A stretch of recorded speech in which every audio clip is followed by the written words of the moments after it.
They toasted to her.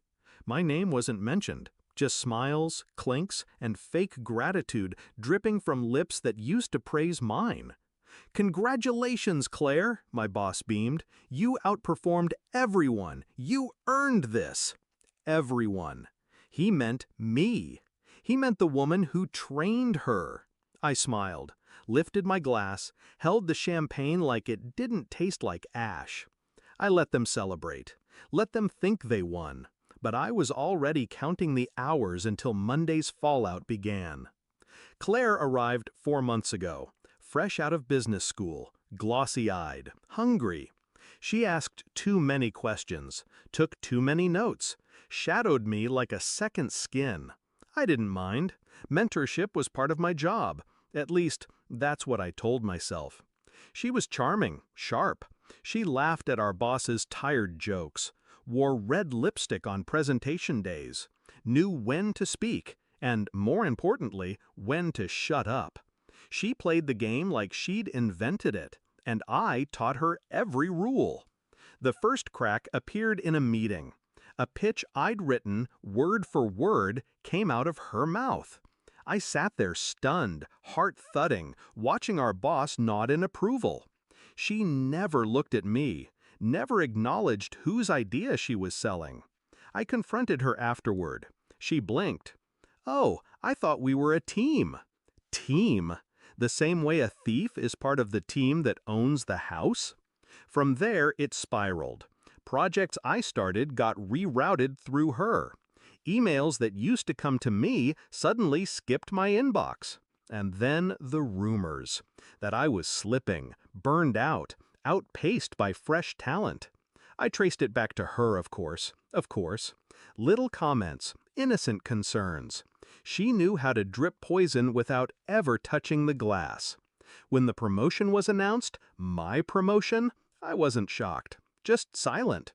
They called it restructuring, said Claire's performance was exponential, said I should be proud to have trained her, as if betrayal were something I should celebrate. But I didn't react. No tears, no rage, just calculations. I went home that night, took off the heels, opened my laptop, and began rebuilding her entire digital footprint, piece by piece. See, Claire was smart, but not careful. She never logged out of shared devices, never cleared browser histories, and she used the same password everywhere. She left fingerprints on everything. Drafts of emails she never sent. G-chats with college friends bragging about usurping the old queen. One message in particular, "He's obsessed with me." All I had to do was bat my eyes, and he handed me her promotion. I screen capped everything, printed it, dated it, logged IPs. She had manipulated our boss, but he hadn't been entirely innocent either. That weekend, I became a ghost with a purpose. I dug through past company audits, found inconsistencies in Claire's data, reports that didn't match, figures she padded to look impressive. I cross-referenced it with security timestamps. She'd edited performance logs at 2:17 a.m., 3 times in 1 month. Unauthorized access, fabrication. HR wouldn't see it as innovation. They'd see it as corporate fraud. Monday came. I wore all black. Not for drama, for the funeral. I requested a private meeting with the head of HR and legal. Dropped the folder on the table. Every log, every message, every discrepancy. Let the silence linger. No embellishments, no pleas, just the truth, sharpened to a knife. By noon, Claire was called into a conference room. By 1, our boss joined her. I stood at my desk, coffee in hand, watching the room through the glass. They didn't come out for an hour. When they did, Claire's face was white. Our boss looked like someone had punched him in the throat. She walked past me, didn't meet my eyes, didn't have to. The next morning, her desk was empty. So was his. He'd resigned, effective immediately. 2 weeks later, I got the promotion.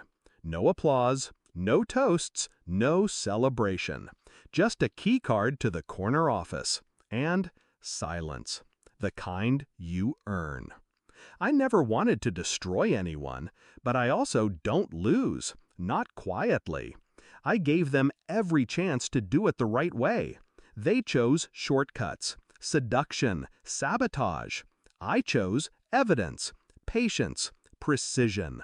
That's the difference between a girl playing games and a woman playing chess. Sometimes people ask me if I regret how I handled it. I tell them this: revenge isn't loud.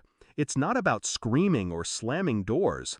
It's about smiling through betrayal and making sure the fallout arrives on your schedule.